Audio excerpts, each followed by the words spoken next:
What's up, guys? I was just gonna do my walkthrough this morning of the garden. It's July now, July 2nd actually, and I'm just gonna show you guys what's going on and how everything's growing. And if you have any questions or anything, please leave them in the comments. And I hope that maybe there's some ideas here that might help you in your gardening. So let's go ahead and get to it. And I'll do the walkthrough. I'm just gonna walk through my two main gardens, and I might look at one of my raised beds. So here we go. I have three main rows of vegetables. There's going to be mostly tomatoes on the right row, middle is going to be onions, and then the left is a few different things, mostly squash. So these tomatoes are doing quite well considering it's July. A lot of them already have flowers on them. I have them mulched there pretty heavily with straw. That's to keep in the moisture. Tomatoes really like to stay continuously the same moisture level. They don't like to dry out much, or else your fruit will crack. The onions seem to be doing good. I mean, they're onions. Doesn't take a rocket scientist to grow them. The other tomatoes on the other side are doing good. And then even if you watch my video about using garden lime on tomatoes, even the one that I gave a ton of garden lime is doing fine. The squash here is doing really well. These are Dixie squash on the end. They seem to be doing a bit better than the regular straight neck variety. I think I got to be careful here because this could be a few different things. The leaves kind of looking like that. It could be a fungus starting. It could be some bugs tearing at the undersides. It could be a lack of nitrogen. I'll probably give them some more fertilizer in like a week or so. They're starting to fruit pretty good.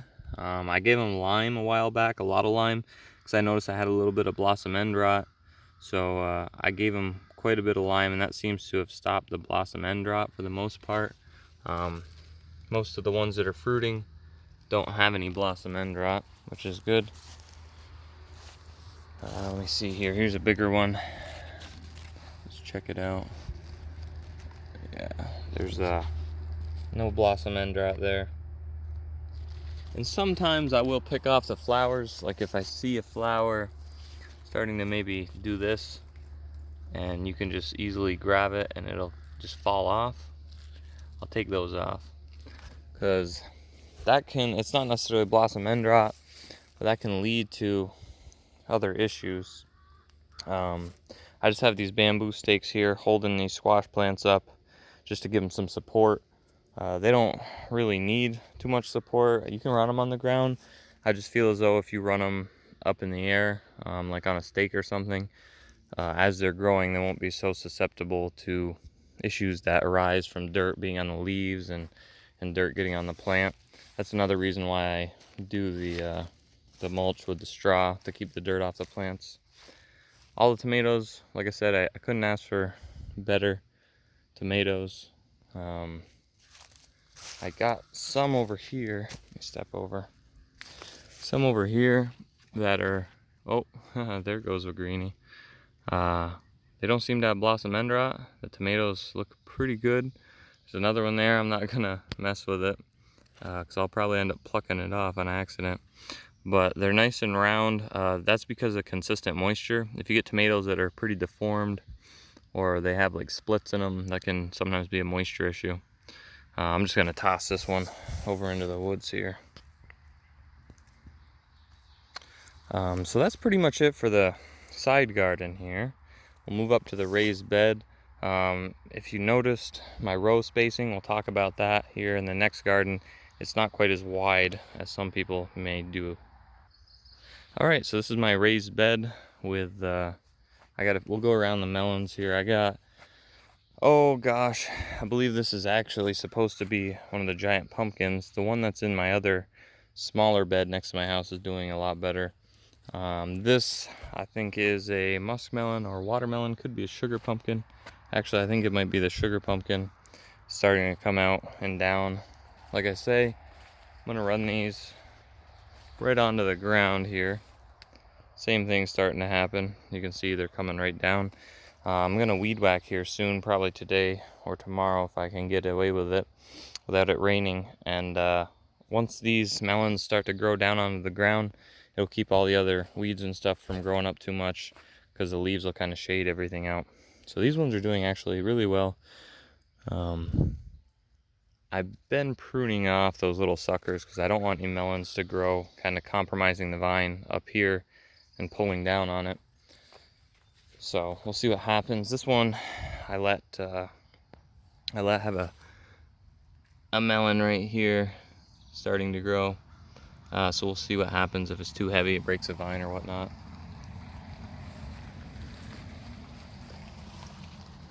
But all around, the melons are doing really good in the raised bed. I'm sorry if the focus is bad. My camera lens is kind of messed up. The kale, I got kale growing in the middle here. That's doing extremely well. I just planted the kale super tight and didn't really space it out much just because it's gonna grow no matter what. My bok choy, that's what these flowers are. It's actually bok choy.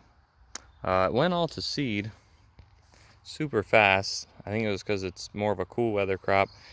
I planted it in May, but it was 100 degrees for like 2 weeks straight, so it kind of did that. That normally doesn't happen, but this would have turned out good. I think I'm going to do this again next year.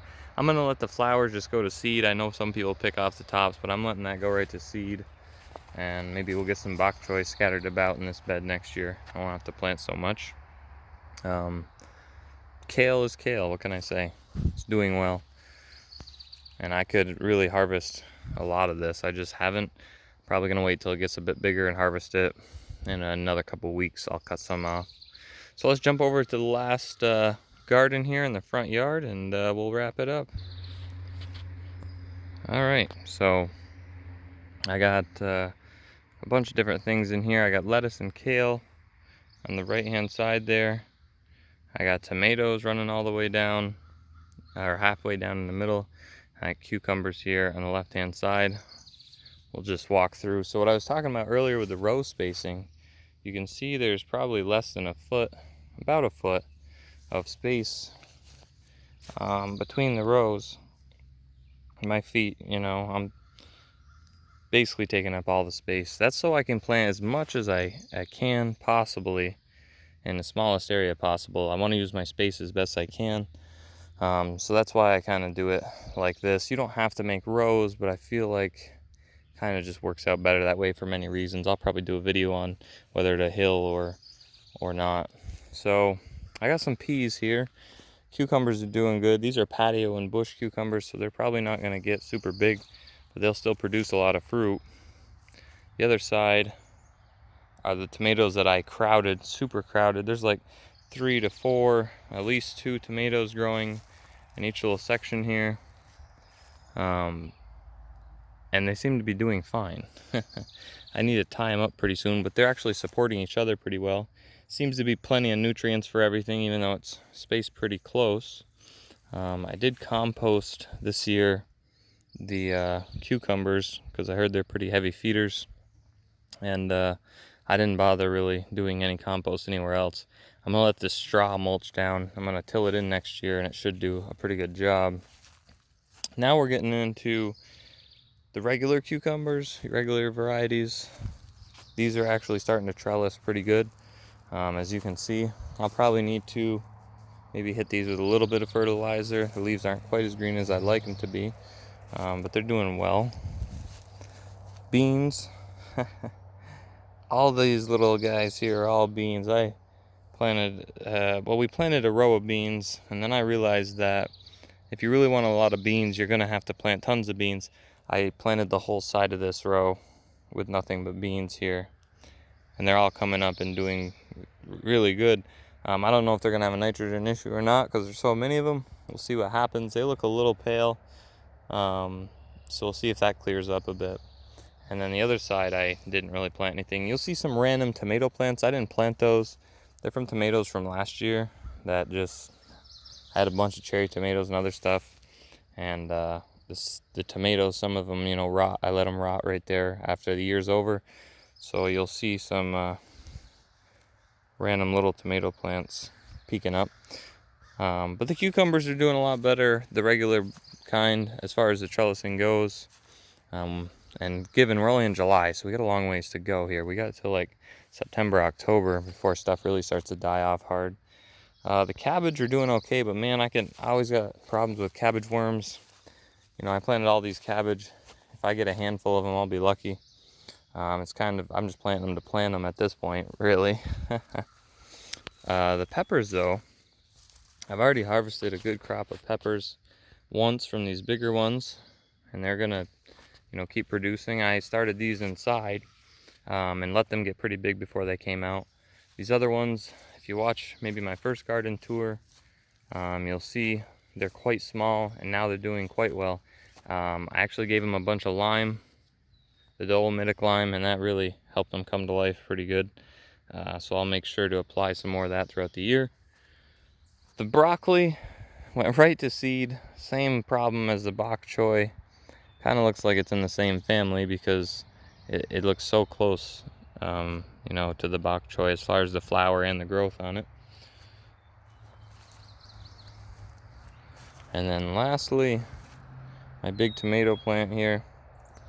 I got tomatoes on it, quite a bit of them. They were starting to get a little lumpy shaped here. But I watered them pretty heavy, even though it rained. Like I said, they really like to keep the moisture up. And I got a few down here that are starting to ripen up. Starting to red up. Hey, look at that. I even got a couple mushrooms growing down there.